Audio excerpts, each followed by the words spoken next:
The big thing about interviewing is to listen. Your guest will steer you in the right direction. I've been very fortunate where I haven't had too many guests give me any kind of problems. One time I had a band come in and they sent the drummer who didn't write any of the music. He wasn't even in the band that long. So all my questions were like, well, tell me about this song. Oh, I don't know. I'm just a drummer. And that was the entire show. 3, 2, 1.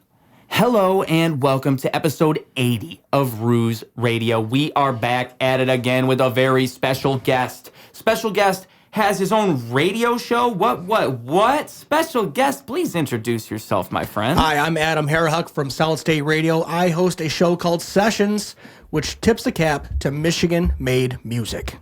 Now, how do you do that? Tell me about, what is the MO of your radio show? Like, how do you approach it, and how do you select music? How does that all go? I started the show with the idea that it wasn't going to be just unsigned bands. It wasn't going to be just people getting started.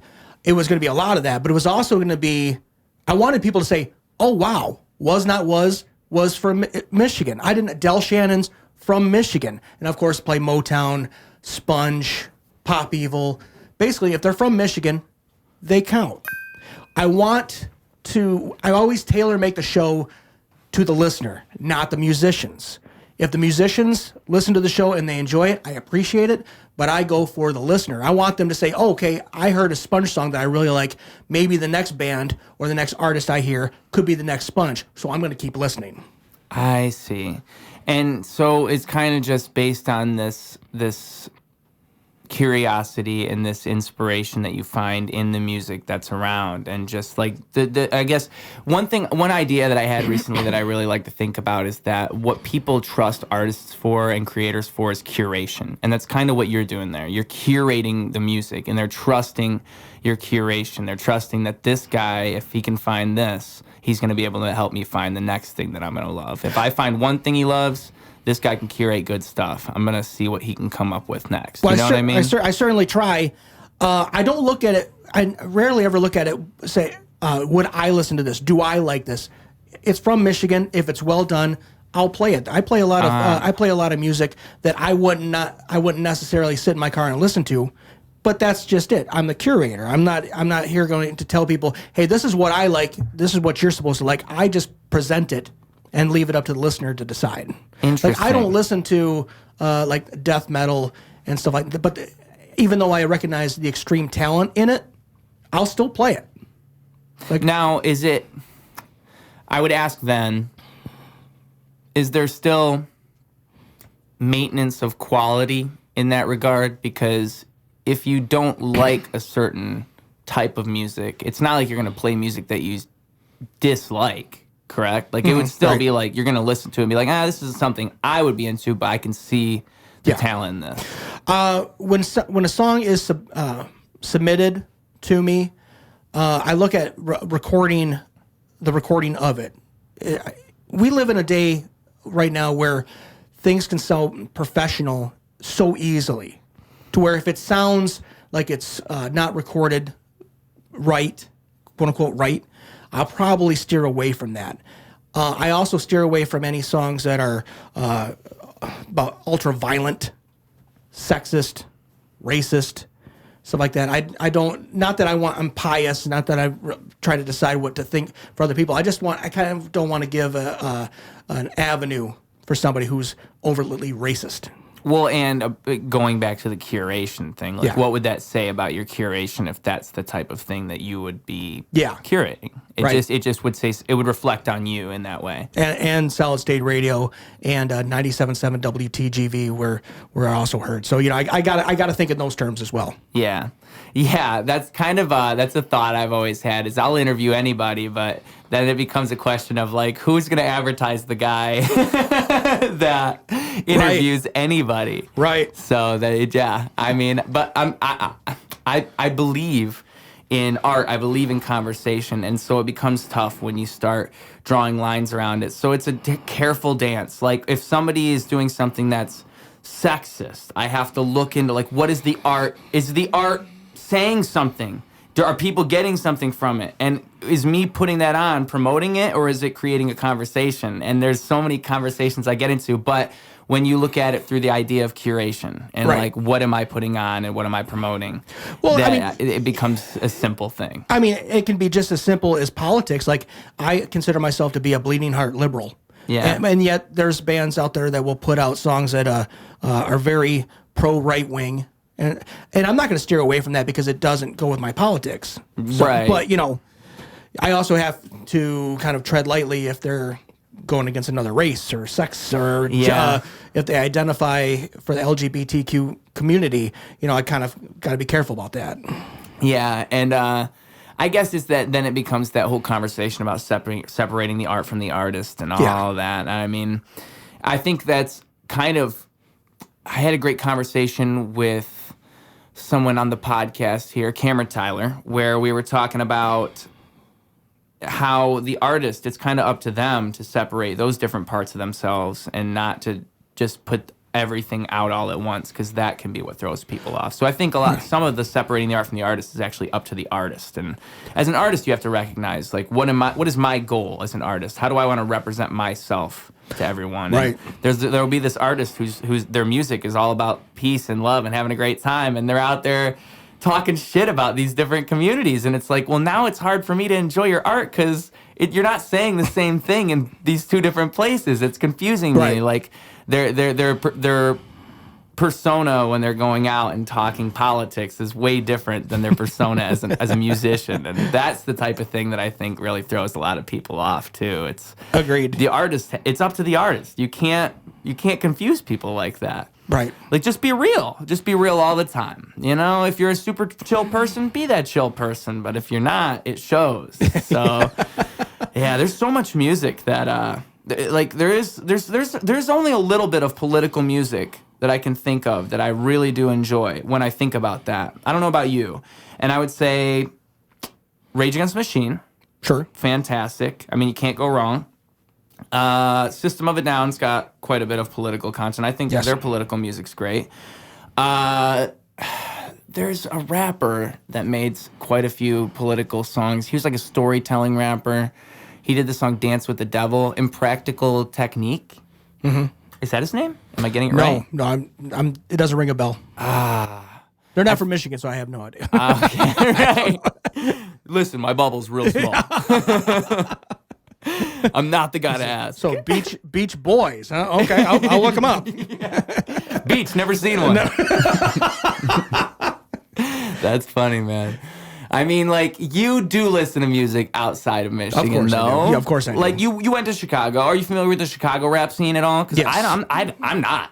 I don't know much of it. I know more about the legendary blues scene that's out of Chicago. Tell me about that. Oh, I can't really know exact names. I just know that Chicago is really known for its blues. And when my wife and I went there a couple years ago, right around her birthday, we heard some blues coming out of some of the bars and stuff like that. It is some fantastic stuff out of there. It's a great music scene over in Chicago. You're gonna have a great time. I think that, well, you asked me before we started the podcast why I'm going there, and a lot of it is just that I can feel that. I can feel an energy in the air that would obviously flow into music well. Because people are just more supportive and charismatic in that type of places. It's what I experience every time I go there. People seem more lifted up than they are around here, where I'm used to. Even just the entire mid-Michigan area, like Flint especially, but even in surrounding areas, people aren't really excited to go out to shows and do things, and somewhere like that you can tell they would be. And it's just a whole different type of atmosphere you'd have as a musician on a stage. Right. If I'm controlling that, man, that's what I was supposed to be in front of this whole time. I know it. So, but I'm glad I got to become a Jedi throughout all my training here, and now I'm just going there as a Jedi Master. So it's gonna go well. I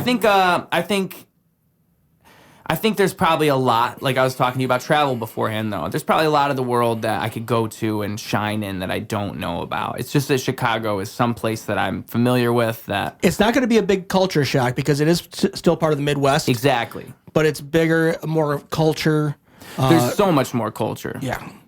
So, and you're right about the people. They seem to be friendlier, confident, not as, I mean, I'm sure there's rude people in Chicago. It's not like her and I were walking around talking to people, but the people we did talk to, very friendly. And I was worried about, because I'm a big Red Wings fan, and I walked around with a Red Wings hat, and I thought I was going to get beat up or something like that. But no, they were real chill. Well, what always blows my mind is how chill they are. That's why I say all that. It actually confuses me. This is how I like to put it, is it throws me off. Because, like, around here, you know, I'll show somebody a song, they'll just probably, okay, no, this is a bad example because this is just theoretical. I'll give you a better example. So around here, I walk into a store and I'm getting a coffee. And I say to the person behind the coffee thing, like, thank you so much. Hey, what's a good place to go to nearby here? Yeah. And the person behind the register here would say something like, just go down the street, there's a shop right there. Okay? But the person in Chicago is going to be like, just go down the street, there's a shop right there. Me and my sister went there last year, and they had this thing, and there was balloons popping and all this. And my sister actually broke her foot, and we had to take her to the hospital. It was crazy. It was a whole, like, they'll tell you a whole story when you ask them the right question, is what I'm saying. Well, one thing about Chicago as opposed to Flint or even Detroit is economics. Flint is still very much a depressed kind of area when it comes to economics, and people are just kind of bummed out as a whole. Yeah, the entire energy in the air just contributes to that attitude that we're describing, for sure. Yep. I mean, I had something similar. My wife and I, we went there for Chicago-style pizza. Basically, it was her birthday. She says, I want Chicago-style pizza. I'm like, okay, honey, I want to go to Chicago. All right, for my birthday. All right, next thing you know, we're on a train. We're going to Chicago.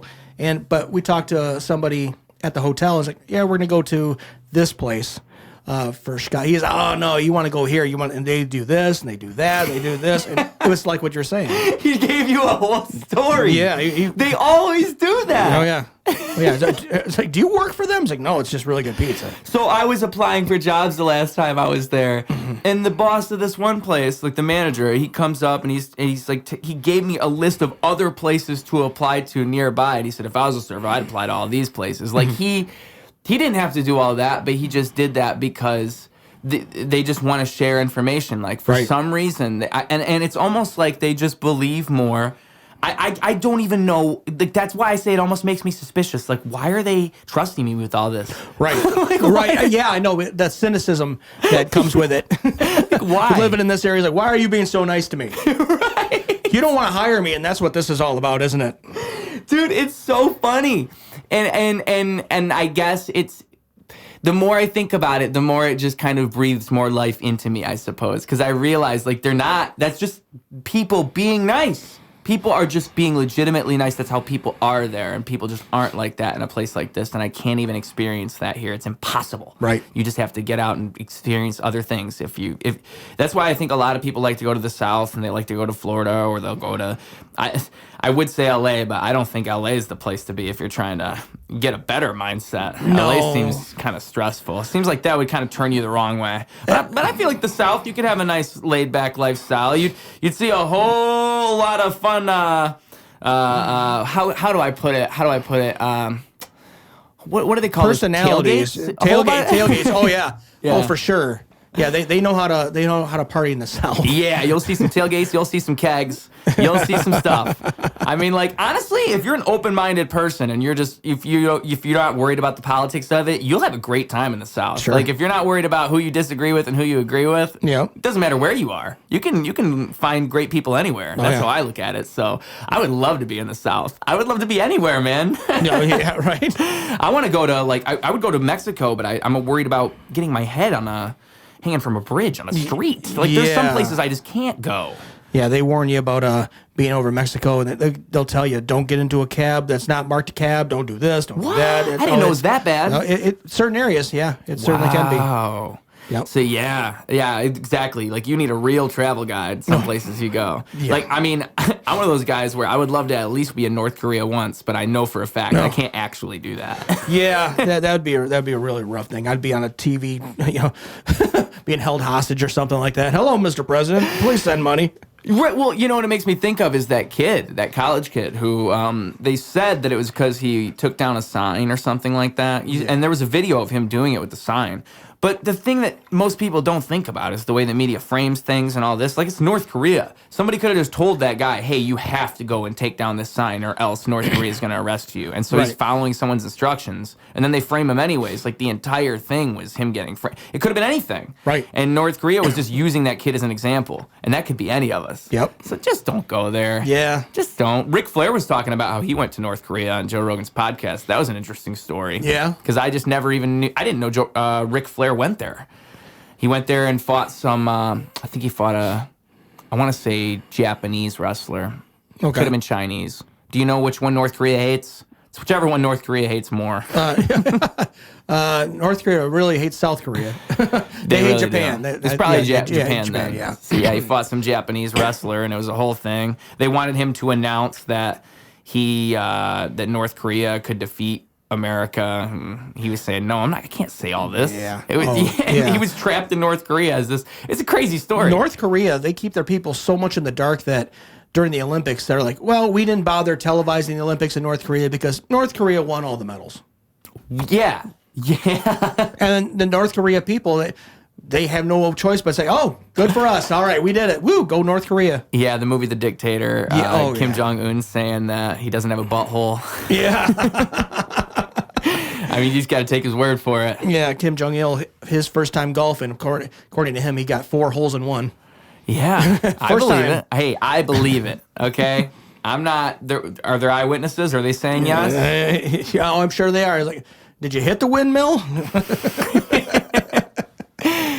Hey, man, I did that in mini golf once, okay? Yeah.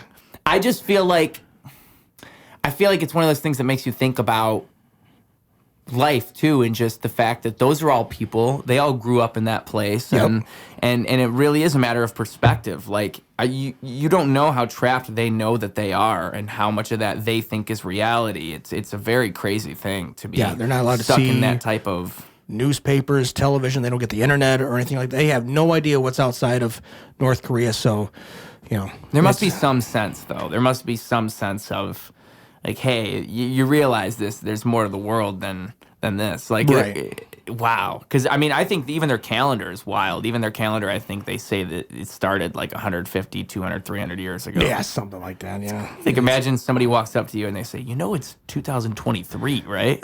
You're like, no, it's not. It's year 230 Kim Jong AD. What are you talking about? Okay. That's what he said on the TV last night. He said it was 2 years later than it was last week. Did not every hear? every 60 days is New Year's Eve on there. You got to keep checking just to make sure you know what day it is. What's the year again? Everybody's changing the clock. Like, oh shit, it's nighttime now. Sun's out. No, Kim Jong Un will sell it. It says nighttime. Good night. He's changing it up because he just uses the whole country as his own snooze alarm. I need to get some more sleep. In my depraved mind, like, if I was the leader of that country, that's the type of stuff I'd be doing. I would really be doing some social experiments. I would be irresponsible. Oh, me too. That's why I shouldn't be a leader anywhere. Yeah.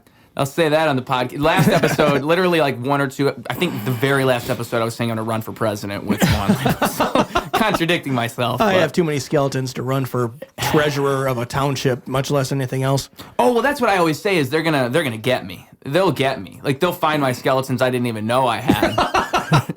That's my problem. Wow, I did that. All right. I'll be like, yeah, I did do that. Come Yeah, on. well, I mean, they have a lot of I have a lot of hours of radio they could turn on me real quick. Oh, dude, this episode. They'll find something in here.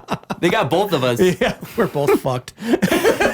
Yeah, so it kind of amazes me that people even manage to run for office. Like, how do you not say everything everywhere? I spill the beans all the time.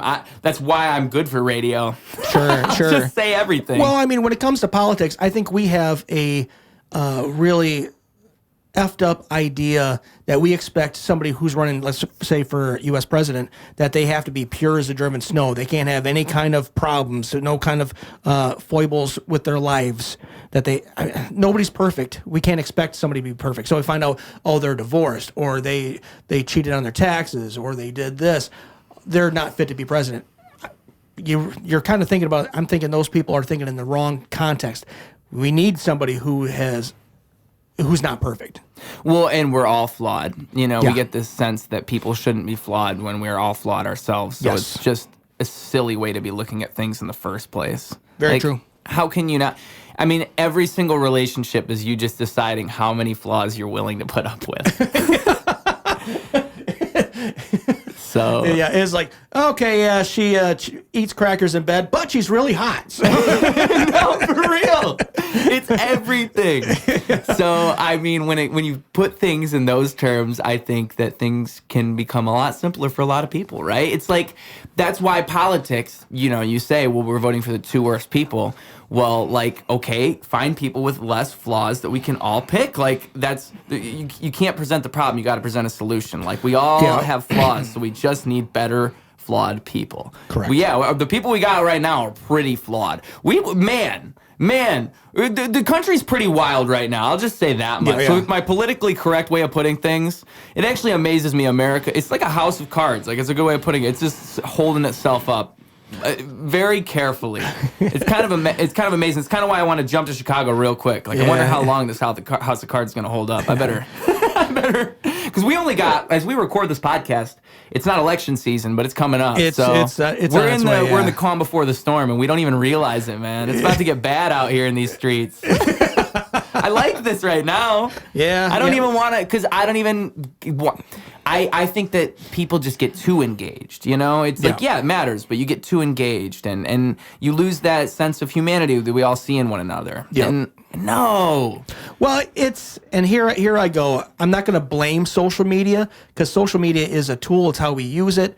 But it's ever since social media happened, it has made people think that the world needs to know my view on politics. Well, you know what it does is it creates, because even larger than politics, even larger than that, it creates a soapbox for people to stand on, and everybody feels like their opinion is elevated because they post it and all their friends like it. Like, real life's nothing like that. There's never a point in time when I say something and then a bunch of people respond, and because I said the right thing and the right combination of words. Like, that's very rare. Yeah. That's not. Yeah, it's usually when you say the bad thing, then the next thing you know, they're just piling on you. Like, I played in bands for 25 years. There's certain musicians that I was in bands with for years, decades, and I didn't realize that they were like a staunch Republican. Yeah. And I'm not. But now, because of social media, he's popping off about this issue and this issue. It's like, wow, he's kind of an a-hole. But wait a minute.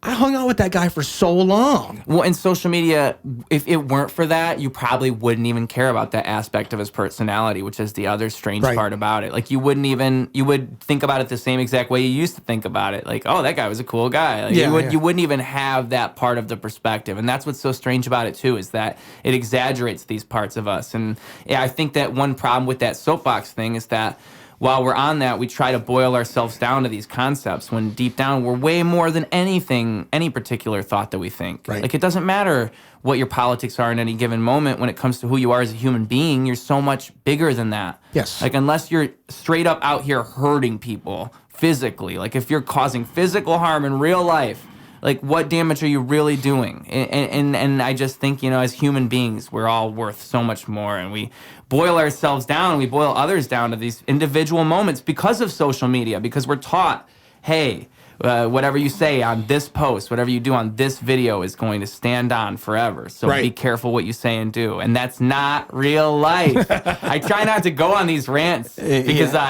me myself, man, I blame social media for a lot of our societal ailments, because it really has it's backed a lot of people up.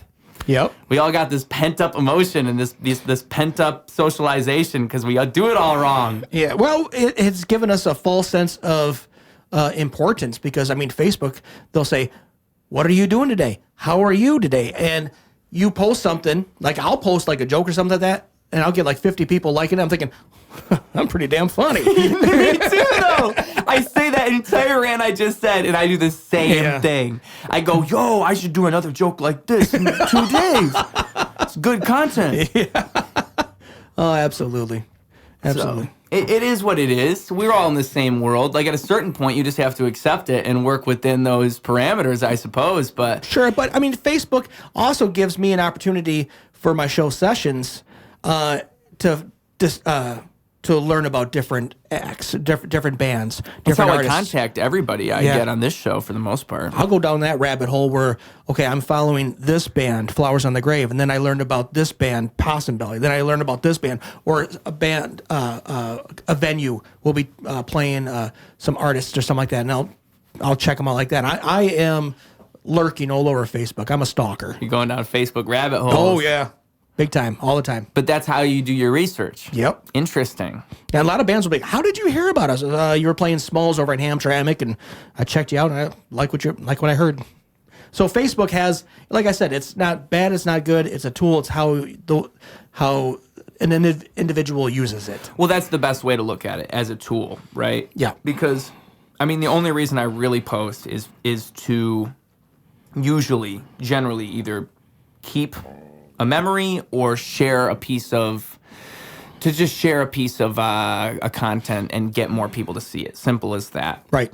I suppose also for networking, but I'm just strictly for posting purposes. That's what it is. And then I try to limit scrolling even because that's not a tool. Then I'm using it for leisure. So I try to recognize that for what it is. Sometimes as I'm scrolling, I'll find things that are actually useful as a tool, but it's not. It's probably like a good 5% out of the 95% of posts I see. It's not worth the risk. I'm wasting time I could be using for my art, and that's what I always realize. And yeah, I mean, being out there and looking for people's art is really a big part of the research. I think that's why people are so surprised when they ask those questions, is because you're the guy who's willing to do it. Like, they just don't come across those guys a lot of the time. Right. When I was doing my 60 Seconds with show, it wasn't like this. Like, I was preparing full-on interviews for these people because it was an interview show. Sure. I'm showing up, I'm doing a 15, 20-minute interview, and then I'm cutting that down to 60 seconds. That's what it was, essentially. And so I had to come in prepared. And I remember I would go back and I'd watch the earliest things of theirs I could find. I would try to, like, think of questions that, like, about certain lyrics maybe, or about certain things that maybe just made me think. Sure. Yeah, I would use my creativity to come up with the questions rather than just asking the basic, like, how you get into music and this and that. Like, you can ask those questions, but you also want to have other questions to expand upon their potential as a musician, I suppose. Like, they go deeper than whatever it is they're presenting, and they want to share that. They just don't know how in every medium, and it's up to you as the interviewer to pull it out of them. And that's a fun thing. When I interview bands, I don't have a whole list of questions. I have a couple things I want to check on, but then the big thing about interviewing is to listen. Okay, I'm going to ask about this song, but then they're going to say something that's going to tweak my interest about something else. I try to steer away from the normal band questions.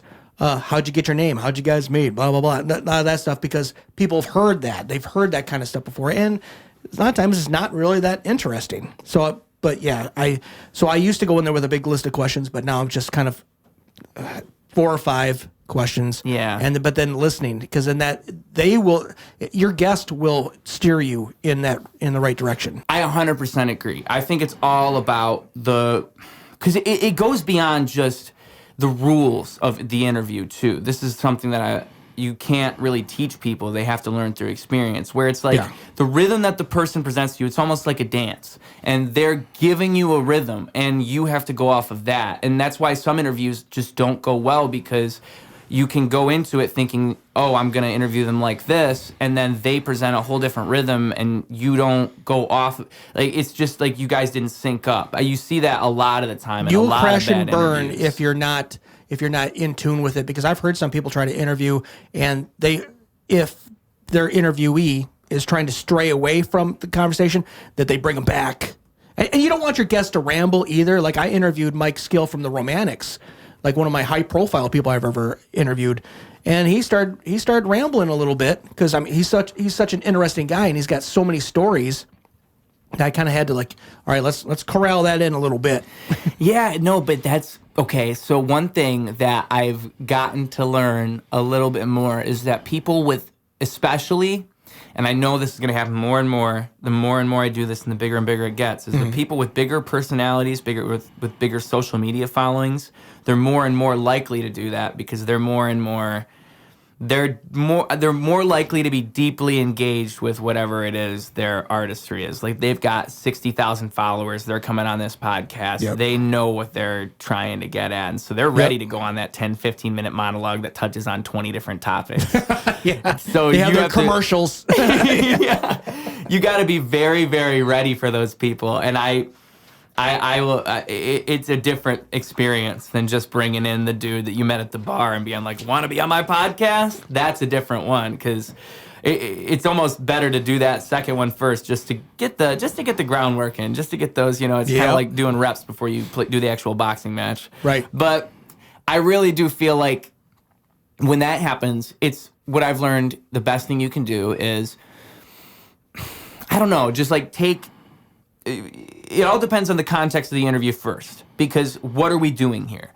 Do we have 15 minutes? Do we have 30 minutes? That time is probably the first most fundamental thing. Like, how much time do we have to represent this? Because something like this, we can ramble on about whatever we want. Sure. We can talk about anything. It doesn't easily. matter in a podcast. That's why I love it. Mm-hmm. We can just have a brand new thought experiment in the middle of the podcast. We start talking about music. Matter. Next thing you know, we talk about broccoli soup. Oh, I'll have to try that. Yeah. And then people in the comments are going off about broccoli soup.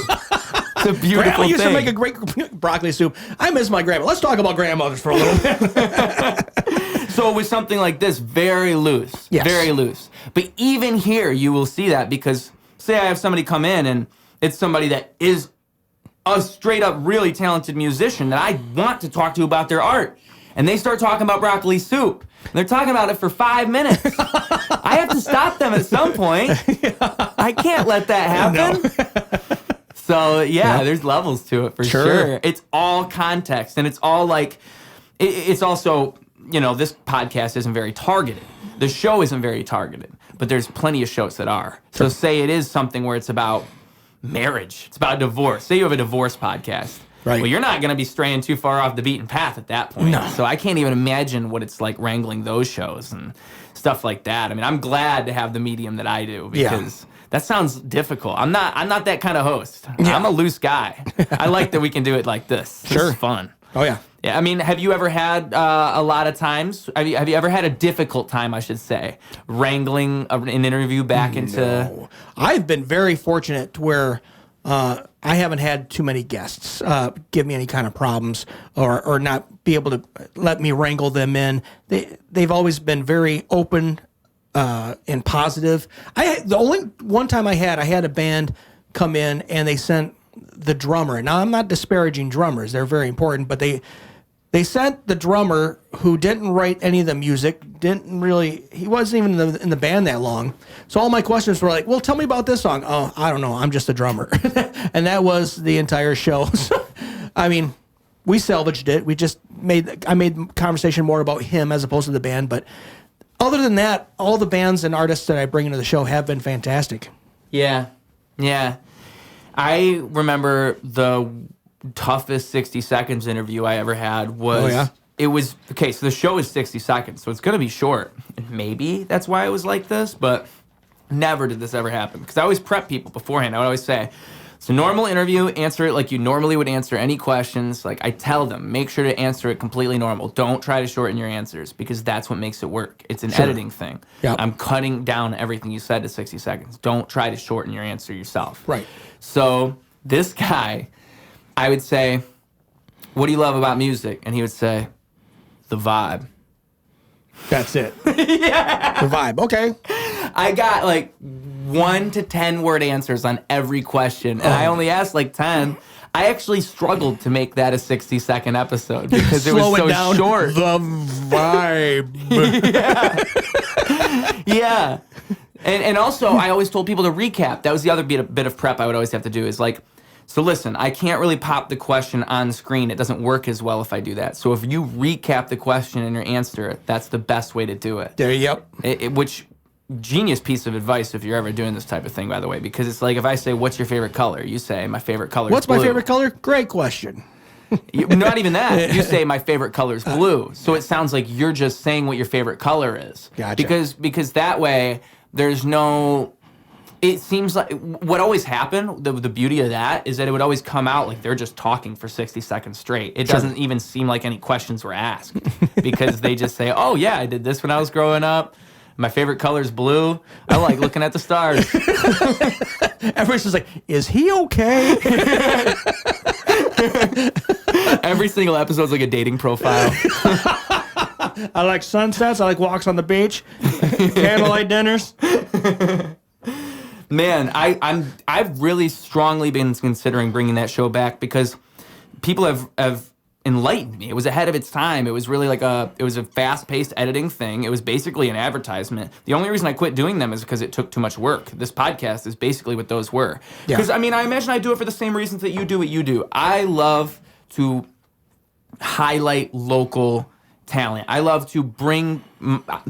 I've learned that what makes me feel better than anything is shining my light onto others in any way that I can. Sure. And that provides me an avenue to do that. Right. I'm able to bring people from my area and bring people that I can see, that I can provide some type of avenue for them to show their content, right? I can give them this. And if I can, then I should be doing that. And it almost just feels like I'm fulfilling something, like I'm supposed to be doing that. And I love doing it more than anything. I love doing these podcasts for that reason. I love doing the interviews for that reason. It just kind of, it gives a purpose to the entire creative process in a way that a lot of things simply cannot. Right. Makes sense. I mean, would you say that you feel that way at all? Or would you say that your intent with your radio show is from a different place? It's kind of a hybrid because I come in with an idea and I want there's a finish line that I want to get to. I want to promote somebody's stuff. I want to talk about their music. But at the same time, if we end up talking about something completely different, not completely different, I guess, instead of talking about their music, we can also talk about things that went wrong when they're playing live or something like that. Funny stories when they tour or something like that. So yeah, I mean, I guess it's both column A and column B. Well, I suppose what I'm really saying though is beyond just the fact that it's a podcast, just the idea of giving artists a platform. Like, yes. Do you think about it in that way? Yes. Yeah. Oh, absolutely. A lot of bands and artists, they're very appreciative of the opportunity for another way to promote their music because they work hard on that stuff. I find that too, man. They people come in and they're actually like more appreciative than you would have even expected. They're very excited to be there. Yeah. Yeah, and that's very gratifying. I haven't had to really beg too many people. There's a couple people that I'd ask them a couple times to come on the show, and the trail grows cold, and I'm like, all right, I'll just go ahead and leave that one alone then, I guess. But yeah, well, those people, I've just learned that if that's what's happening, I mean, just let it go, and just those, it's that person. You can't control everybody with an interview. I mean, it is what it is. If they didn't want to, what kind of sucks about it is then it becomes, well, now we're sitting here in this studio. What are we doing? Right. So it becomes that. But yeah, I love that feeling. That feeling is very gratifying because it's just cool. It's cool to provide that for people. And what I've learned too about that is that for one, it does it for me as an artist myself. I can do it for myself by doing this show. I'm allowed to speak in a way that I can't normally speak and give the audience a piece of myself they wouldn't normally get. And they can connect with my music in a different way now because of that, and all of my art because of that. And so there's that, but there's also the fact that most artists don't have that. And that's what I know because that's what I'm providing for myself. Right. Most artists don't understand even how to set up a camera and to begin talking about themselves and to begin sharing their process. And, oh, hey, this is what I did last summer. And, oh, hey, this is just a story. Like, they don't know how to do that. Right. And so they have the interviewer as the dance partner and to bring them in and just give them that opportunity, especially when you're a good dance partner. Like, the person feels so good because they walk out of there like, yo, like, I would show that to anybody. And that's a piece of me that I could show to somebody. I don't have that. I can't do that myself. Like, they don't know how. Right. And so it just feels so good to give that to people. Because they need it. They need it. Like, I want to get interviewed. I wish I would ask you to have me on the show, but I'm about to head out to Chicago. I might have to make a train trip back here just to appear. Yeah, come on over. We'll get you on there. Because I didn't realize that. I just put two and two together pretty much today that I've been playing your stuff for quite some time now. Oh, yeah. No, believe me, I remembered. I was, I think we mentioned it right before we started recording here that, yes, in a recent episode, I realized in real time that, well, not even realized, it's just a memory of mine that, yes, Sessions. I think it was Jackman Raps. That's what I wanted to say, but somebody mentioned you, and they mentioned Sessions Radio, and I just, I go back and I look at my name on there and I get real excited, man. I'm like, hey, that was me. That was one of the first times that I had ever been, because I didn't reach out to you or anything like that. I just got acknowledged. Yep. You were in the rabbit hole. Yeah. So I think somebody had shared it. That's also on my friends list. I think that's how I came up, because I started playing your track Masterpiece, which you played me something new today, and you said you're going to send that to me. Or you pinky swear that you're going to send it to me? Pinky swear. Okay, all right. Masterpiece, Piece the Master. That's my thesis. That's how that song went. I really liked well, dude, even then, because that song is years ago now, but yeah, it's been a while. I've always written my raps real philosophically, and even that line right there, man, it really hits my noggin in a good way. Masterpiece, Piece the Master. Such as saying that your art creates you. Oh, absolutely. I love that. Sure. I forgot I wrote that. You made that line pop back up into my brain just now. There you go. Appreciate it, man. There you go. So, how did you get to the point where you were doing the show? Like, how did that even happen? Because, I mean, yeah, you're doing it now and you're established in doing it, but how does that line up? Well, this actually started way back in 1995. I was working for Wings 103.1 and as an intern, and my first chance to get on the air was to host the local show called Sunday Night Sessions. Aired 9 to 10 on Sunday nights, and it was me and another guy. We co-hosted. He ended up leaving that station to work at 102.7 to be Ted Nugent's board op. So I had the show all to myself. I would interview bands and stuff like that until there was a shakeup in the radio station, and basically all the weekend staff got fired. So I got fired from that, and then I just started playing in bands. Then fast forward to 2017, Sean Cantwell, program director for Solid State Radio, says, hey, I'm starting this independent, internet-based radio station. Would you like to be involved? And I said, yeah. And so I'll do a local music show. Call it Sessions. I mean, bring it over from Wings 103 days. And in addition, I also host co-host with Sean, the program director, the afternoon show called Happy Hour. And I also do co-host a Irish music show. So I'm all over Solid State Radio, but my baby is Sessions. And I've been doing it I'm in my 6th year doing this. Okay. Wow. And man, what is the best advice you could give to somebody who is looking to get into radio? Don't be afraid to get out of your comfort zone. Some people say, yeah, I want to be a big rock DJ. But if there's a radio station that has an opening for somebody who's just going to read the news or do the weather, do that. If there's some AM station off to the side that just wants somebody to read the farm stock report, do that. Because you don't know what that opportunity is going to lead to. It's usually you get into the business and then make the connections and work your way up through that. Yeah, and I mean, it's just a truth of the universe itself. You know, it's not what you know, it's who you know. It plays out all the time through every single life you ever see.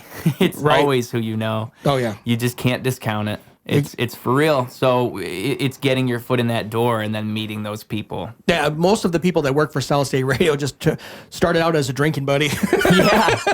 Yeah. I mean, that's the honest truth. And I actually think that's a beautiful thing, right? Because it's more organic that way. Well, our Christmas parties are a hoot. I bet they are. What I remember of them. Well, you know, what's great about that is you get a real environment rather than a corporate environment. You get something where people are there for real reasons. They're there because they're passionate about what it is. And it's not like they're there just to make sure the numbers are higher this year than last year. Exactly. Yeah. Because that makes a. I mean, we all would the like difference. more ratings, but the whole crew. It's that for Solid State Radio. It's about fun first and foremost, and being able to reach out to the community, whether it's music or just people listening to us while they're cleaning house or doing homework or whatever. Yeah. Yeah. And okay. I'm trying to think if I can get any real good questions out of you. You got any enlightening topics you think you could bust out on me? Oh, I bet you got something deep in your head. trying to think of if I was interviewing myself. Yeah. Give me something. This is not a formal interview. It's really not. I just like I got one. So, what are some of your most wild interviews? What are some of the most wild interviews you've had? Oh, I had the band Badland out of the Saginaw area show up, and the singer, they all showed up. They knew they were going to be on camera, so they showed up in costume. The singer showed up. He's 6'2" in his own right, but then he's wearing 7-inch heels, and he's showing up. And our studio is located in a kind of like a mall area. It's not like a Genesee Valley Mall, but it's a bunch of different other businesses. And there's a big plate glass window in front of our studio. And so there's a bunch of people who are there to get their nails done and a massage or something like that. They're walking by and seeing the menagerie that's in the studio. We've had a couple times where I brought in a Slumlord Radio out of Grand Rapids. And I said, yeah, come on over, and what do you guys like to drink? And he was joking. He said, Mickey's. So I had a couple 40s of Mickey's, and we downed that, and I don't remember much about that interview. We got tanked. We did. I mean, that's a common occurrence, unfortunately, but that's what it is. But, I mean... Are these on record, though? Yeah. Are there places people can still find these? Oh, yeah. You can go to solidstateradio.net, click on the On Demand tab, but you can also, if you want to see it in living, breathing color, you can go to Sessions Facebook page, Solid State Sessions, and just go to the videos and just have a ball. So you are just there's no holds barred in these interviews. I try not to. I have to start watching my language. I used to be like okay, language is fine, just no C word, no racial stuff. Don't get me canceled. But now, back in November of this past year, Sessions was picked up by 97.7 FM WTGV in the Sanilac broadcasting area. So I have to kind of watch my language.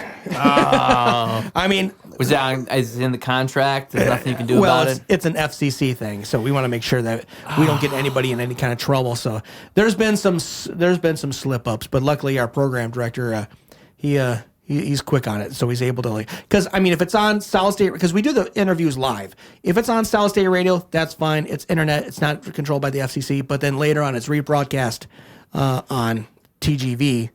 Then we have to make sure that we bleep out any bad words. So it's not pre-recorded though. Like you do it live. We do it live On the radio. On Solid State Radio on the internet. So you can censor it and then put it out censored. Correct. So you can still swear.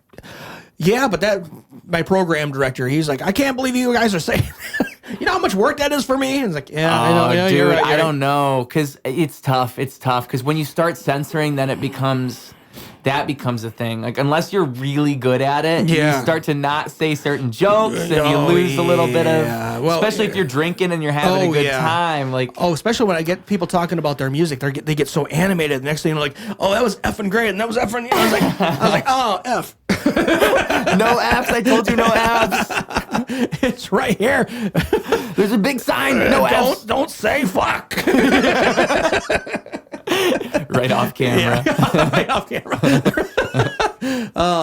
But I mean, so many great, any great moment I have in the interview, it's when somebody is telling me a song. It's like they're presenting their child. Yeah. Especially if it's a song that really hits hard, hits their lives. Somebody writing a song about a father who had passed away, and it's like, that hits me at home. So it's just like, trying to back sessions on South State Radio, trying to choke things back, and as somebody's pouring their heart out, and that can make for some interesting radio for sure. Yeah. I think it's that thing where you're following their lead again too, because you can't even.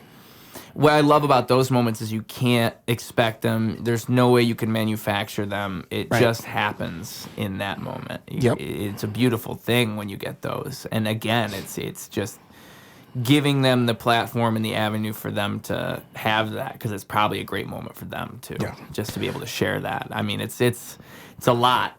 It's a lot when you get those out of people, and if they let out a little F-bomb or two, there's no way you could stop them. No, it's off to Mars. I mean, we'll just have to wrap it up in post. But yeah, I mean, I'm not gonna chastise my guest in front of me. Maybe during the break, I'm like, can you kind of calm it down a little bit? But it's not a game change. It's not a game breaker or anything like that. Nobody's gonna get in any kind of trouble from us. No, just a stern talking to in the commercial break. No. No more whiskey for you. Because I was telling you, we have quite the liquor section. People just bring bottles of usually whiskey, but it's just like we have a situation where we had a 2 gallon or gallon of like Jameson Irish whiskey that was 60 years old that the Drew, who it's his birthday today. Happy birthday, Drew. He runs the Blarney Hour. And he brought that in, and we were chugging on that for weeks. But he brings in this like little slot machine, and that's filled with whiskey. He brings in like a little porcelain football. That's filled with whiskey. It's like everything's filled with whiskey now. It's like there's a small fire in the station. Don't grab the fire extinguisher. It's filled with Maker's Mark. Wow, it's like whiskey land. Yeah. Willy Wonka's whiskey factory. Has there ever been so much whiskey in one location? God only knows. Well, like I was saying, people walk by they'll see us doing radio like things, but a lot of times they'll just like look at this big old baker's rack just full of whiskey bottles and just start laughing. Like a spice rack. Yeah, pretty much. I mean, whiskey's never been for me is the strange part. Really? Is it what you go for? Whiskey? That has been my go-to. When I was in a band called St. Pauli Street for many years, and our singer, he was big into Jack Daniels, and he kind of turned me on to that. So I was a Jack Daniels fan for the longest time. But then now I started hanging out with the guys from Solid State Radio, and some of us kind of formed an unofficial whiskey club where we each pitch in like $25. So there was like 5 of us. Get a big expensive bottle of Scotch or Irish whiskey or bourbon, and we try that. I really like bourbon a little too much. I've actually backed away from the bourbon, but I do like myself some bourbon. Not a Scotch fan. Now, is it the feeling that you get when you drink it? Is that what you like so much about it? The feeling afterwards, yeah. But after about the 3rd or 4th one, then I don't like the feeling that much anymore. But I like the warm, nutty, smoky taste of a good bourbon. It's soothing. Maybe I just haven't had a very good bourbon. You might not have, or it just may not be. It's not for everybody. Like there's a lot of people that like Scotch. I'm not a Scotch fan. Vodka. Some people who drink vodka straight. I just think that's weird because vodka for me has always been like a mixer. So I used to drink vodka straight, but that was in my adolescence before I even understood what the power of vodka was. Like, that's way better. That's during the college years at Churchill's and a dance party or something like that. Yeah, I've been there. Yeah. Yeah. Well, I'm talking more elementary school. Elementary school. Wrap my tricycle around a tree without. Yeah. Like mom and dad, that was not water in that water bottle. I'll tell you that much. But it was an interesting time. Mainly just because it was all I had access to. I mean, with those crazy circumstances I was in back in the day, it was just the way I could do it. I wasn't even thinking about mixing it with things. And nowadays, maybe I'll take a shot, maybe once every 10 years, once in a blue moon, literally, like rarely. Sure. Never. But a mixed drink, if someone offered me like even those They have crazy flavored shots. Like Oh, sure. Those little candy shot things. Oh, What do yeah. you call those? Yeah. Is it just a shot? You call it a Yeah, shot? yeah, you just call it a shot. Yeah, but I mean, yeah, you're talking like a fuzzy navel or there's I don't There's know so all the many names. of them. Yeah, there because there's people that will make up a shot that night. Let's just put this together. Let's put this together, and we'll call it this. Okay, great. I mean, you can do that. You could probably, like, even simple as just pouring vodka in there, getting a green Jolly Rancher, and then maybe, like, a little bit of lime for flavor, and you just made yourself a shot right there. Yep. Something like that. It's Something that easy. like that. Yep. It's that easy. But the flavor in just that little shot will blow you away compared to if you just had the one shot of vodka, and that's why you don't do it. And it's also that the shot of vodka, yeah, sure, you can get really nice vodka, but you use that really nice vodka in that shot I just described. Mm-hmm. Oh. Yeah, because I mean, you can get some real cheap vodka, and it feels like you just downed nail polish remover. Yeah. But I mean, same thing with like cheap whiskey. Cheap whiskey is just you know it's cheap. It tastes cheap. It tastes synthetic. It tastes tastes like it's made to hurt, and it should be something to enjoy. I mean, like the people that just drink like moonshine. I want to know what is wrong with who hurt you. I mean, why would you do that to yourself? Yeah. Moonshine reflects something within those people. Got daddy issues or something. Something's going on if you're drinking moonshine. Like, something. oh my God, show me the scars. Somebody got left in a hot car. Yeah.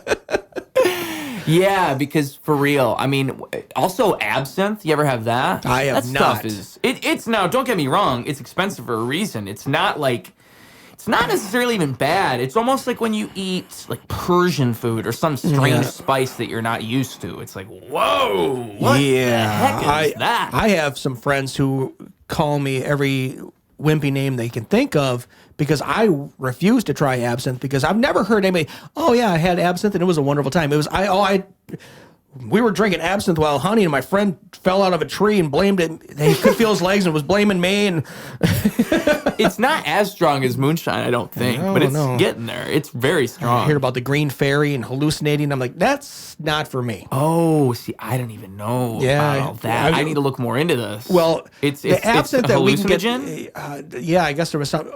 It used to be. I heard that now absinthe that you can get in the United States lacks a couple ingredients that you could get like in Eastern Europe that would knock you out. And a lot of people talked about the green fairy and hallucinating and I just don't try. Especially you talk to people absinthe. Oh, you gotta like heat it and you gotta drizzle it over a sugar cube. I'm like, that just sounds like too much work. I just took a shot of it. Maybe I did it all wrong. Yeah, man. You didn't get the full experience. Yeah. Which is probably a good thing. There was no drizzling involved. Yeah. I stay away from absinthe.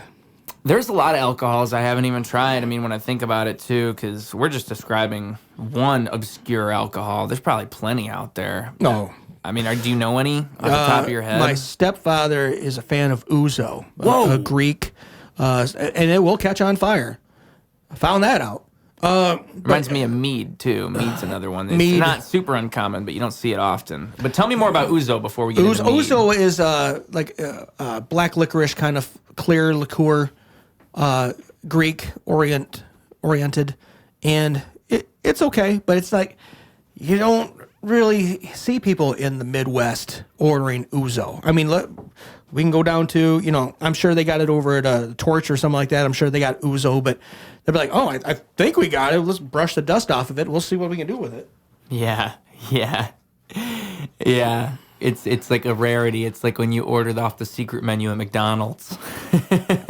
And then we got mead, which you'll see you will see that at Renaissance festivals at the very least. I know that much. Yep. Mead is starting to make a comeback with like a lot of the hipsters. I know I have a friend of mine who he brews his own beer, and he's to the point where he grows his own hops, his own barley, and he's sitting there one day. He's like, I think I'm going to try my hand at making a mead. I'm like, ha! You can't make mead without honey, and you want to be all locally sourced. You're like, you make your own stuff, huh? 2 weeks later, he told me, I bought a hive. What? He bought a hive. No. It shut me up. My man became a beekeeper. What? Yeah, he did. That's a commitment right there. Yeah. Can you imagine if you go to your buddy's house 3 weeks later and 3 weeks ago he didn't have 100 bees in his backyard. Now he does. You're sitting in his front yard. You smack one. He's like, "No, Charlie, no." He's got them all named. You son of a bitch. He starts crying. You killed him. You killed him. Go home. Yeah, that could be. No meat for you. Yeah, no meat for you.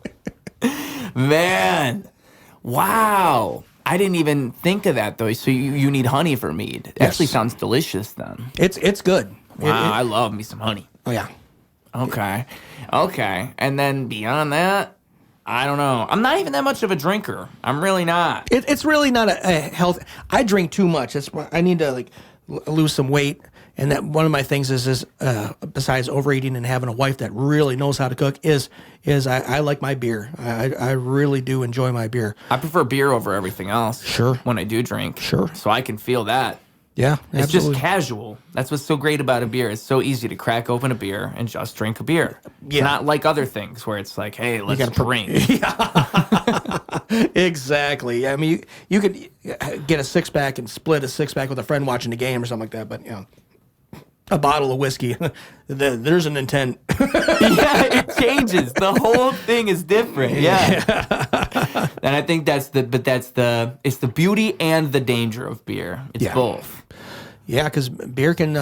You can have like 1 or 2 beers, sip on it, and be totally fine. But next thing you know, if you're just playing cards or you're talking with some friends or around a campfire, next thing you know, it's like, wow, I downed 6 of these and I can't feel my feet. Yeah. Whoa, I'm 20 Bud Lights in. Where'd all our beer go? Right. As you're just swimming through beer cans. Yeah, we've been there. So, absolutely. Yeah, kids. Just be careful, kids. This podcast is obviously for children, so yes. Just eat your vegetables, say your prayers. No, I think if you can take anything away from this episode, like because we touched about different things, is moderation. Moderation, 100%. I preach that for sure with everything. I mean, I think people don't even say that. People look at substances like they're not substances. People do this with 3 great examples I can think of would be, I'll do 2. Caffeine and marijuana, both of those. Marijuana more so people look at like a substance, but most of the users do not. Right. And caffeine is just a universal example that most of us can understand. Sure. I mean, I'm sipping coffee right now. People don't think of it as a substance, but it truly is. It truly does alter your perception. And you need to do that in moderation, too. You can't be drinking coffee at 8 p.m. at night and expect to be sleeping perfectly. Right. It just doesn't exist. Those people who drink coffee, or in my case, Coca-Cola, another thing I got to cut back on, if you pull that out of your diet and you don't have that caffeine, there is some withdrawal issues. But a lot of people, they have that with pride. Don't talk to me until I've had my coffee.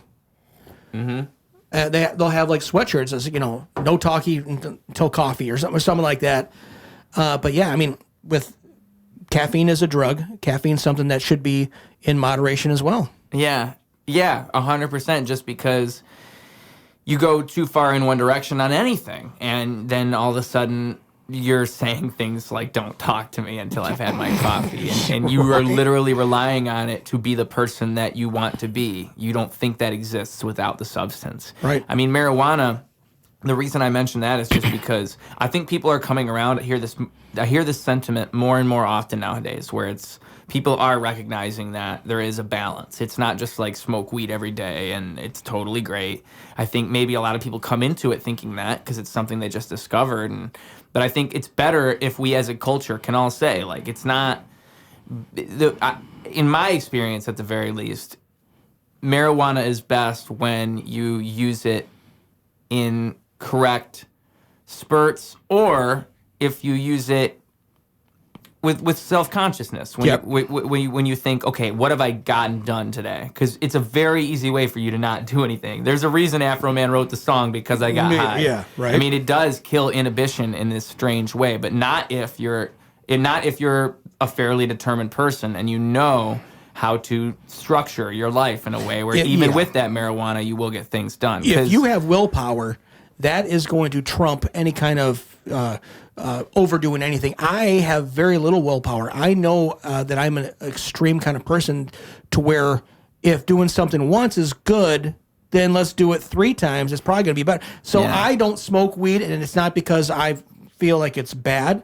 I just know me. I would be the one that, okay, I got to go to work. Let me puff on this for a little bit. But, I mean, I also grew up in a time where there's still a stigma about weed. But back in my day, in junior high, we had the whole Just Say No program. Nancy Reagan got on her soapbox and, no drugs, don't say drugs. I mean, that bitch robbed me a lot of good times because I probably could have been getting high and enjoying They brainwashed relaxing you a little bit. Yeah, now I'm thinking, oh my God, somebody's smoking weed. Their life's going right down to the toilet.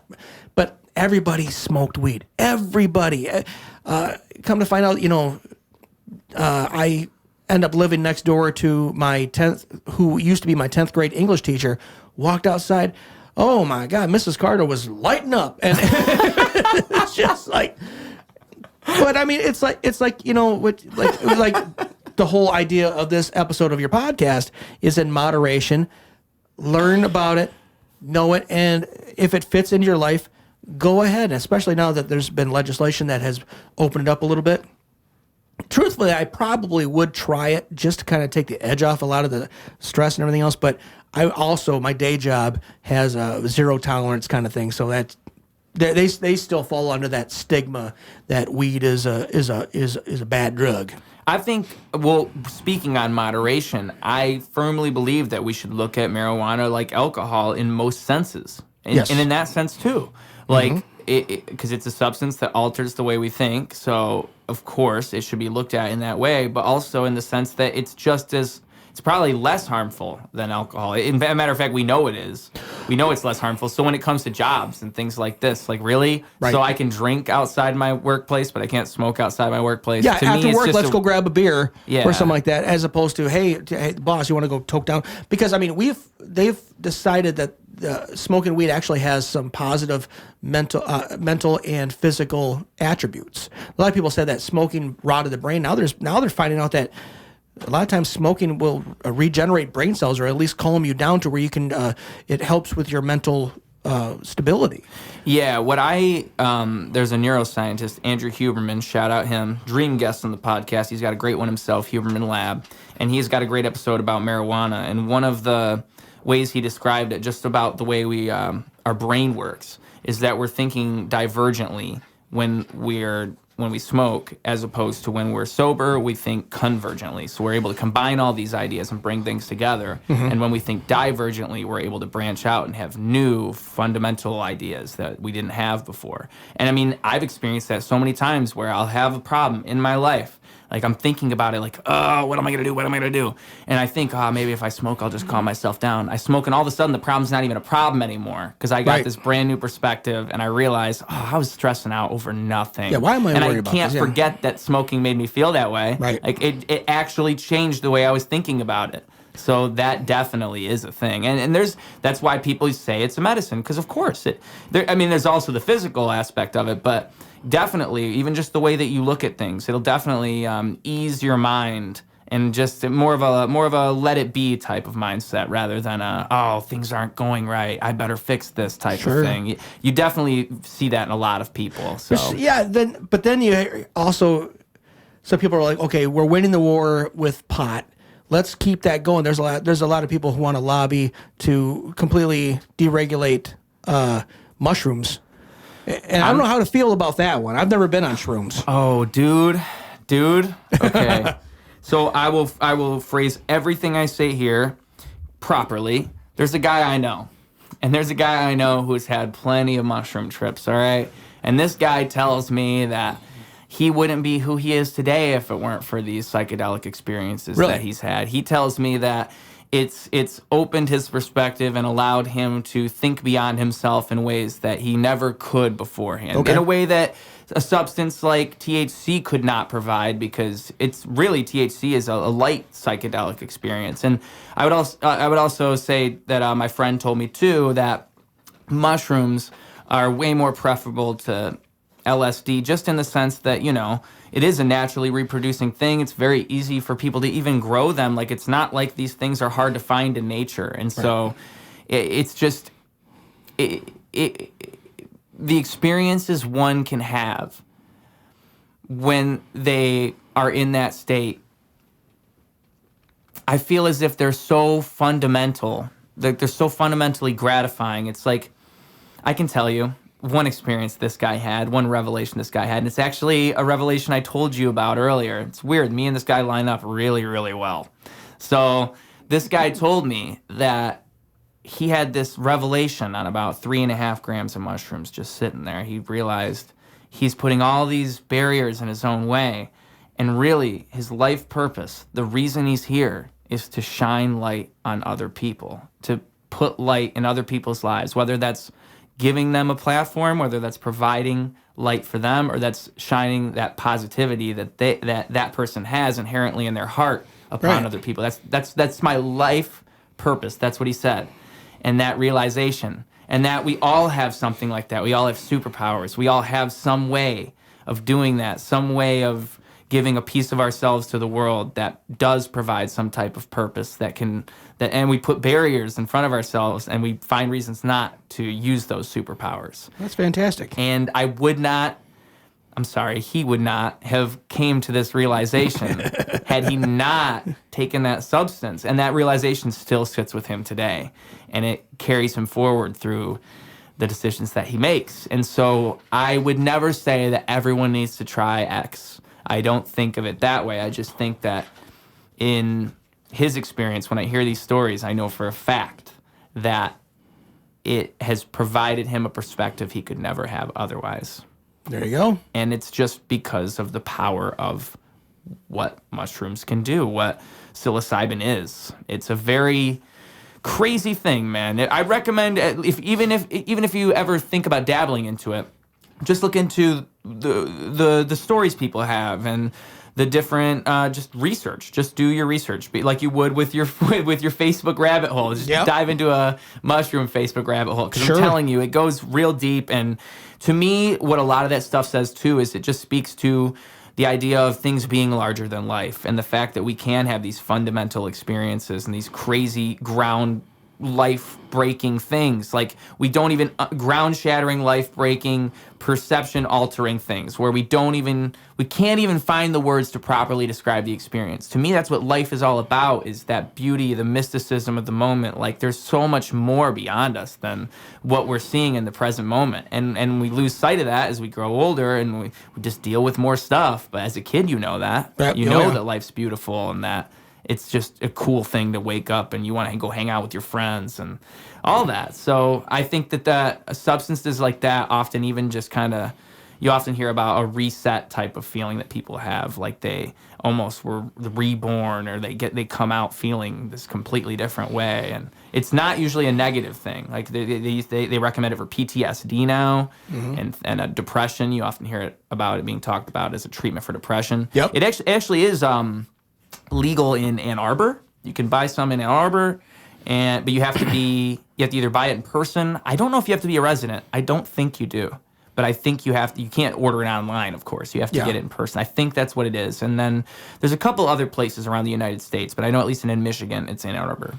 So it's interesting, man. I support it. I say all of this to say I support it just because the medicinal benefits are crazy when you actually look into just the differences that even scientists are testing in labs now. Yeah. I mean, there's so much going on that it's almost a shame, similar to THC, that we spent so much time not even looking to the potential benefits of these things. There's so much, because what if you could have a 60% curve on depression from one substance? Can you imagine that? If you could just give everybody this one pill and all of a sudden depression disappears 60%? Depression is a big thing in this country right now. It would change the world if it would change the entire country if we could lower depression that much. Even by 20%, it would change the entire country. So absolutely. That's why I support something like that. It's amazing how much people benefit from one or two high-dose experiences. They carry it with them for years. It's mind-blowing, the fact that that's even possible to me. It's magic. It's real-life magic. So, They're magic mushrooms. That's right, magic shrooms. Dude, I mean, the world has magic in it. And you know what, people? You know what the problem is? Is they get a little taste of magic and they don't know a thing about moderation. That's the problem. Yep. Is people get a little touch of magic and then they don't know how to moderate it. And that's the moral of today's podcast. I'm bringing it around town, you see? And moderation. You got to moderate your magic, folks. That's right. I mean, I suppose this is a beautiful podcast right here. I suppose we did it real nice. You're not on a time frame, are you? I'm not sure because I know you told me beforehand you got that going on with your wife and the laundry. I got a show I got to get prepared for. I got 2 shows I got to prepare for. Sessions is on tonight, and Saturday nights, that's my favorite. I love all the radio I do, but Saturday nights is just magical. 9 to midnight, I sit in the studio, pour myself a little glass of whiskey and some beer and do it up. Crank the music. But I gotta get ready for that. It's my friend's birthday, so 9 we're to do midnight. That. You just get to sit there, crank the music, and just chill. Oh yeah. Oh, bro, that sounds fantastic. Well, when you pay Michigan a visit, come hang out with me, and we'll have a good time. Yeah, man. And what were you gonna say? What else are you doing today? It's my friend's birthday, and also, my wife is working on my brakes. It's funny because it's like total reversal. Like the other day, she was working on the brakes in her car and stuff like that, and I'm cooking dinner. I'm like, well, I better have dinner on the table before Honey comes home. But, there are no gender roles anymore. So, but yeah, we were driving around Flint yesterday, and my one right brake was just grinding. She's like, your brake's grinding. I was like, is that what that noise was? She's like, God damn it. So, yeah.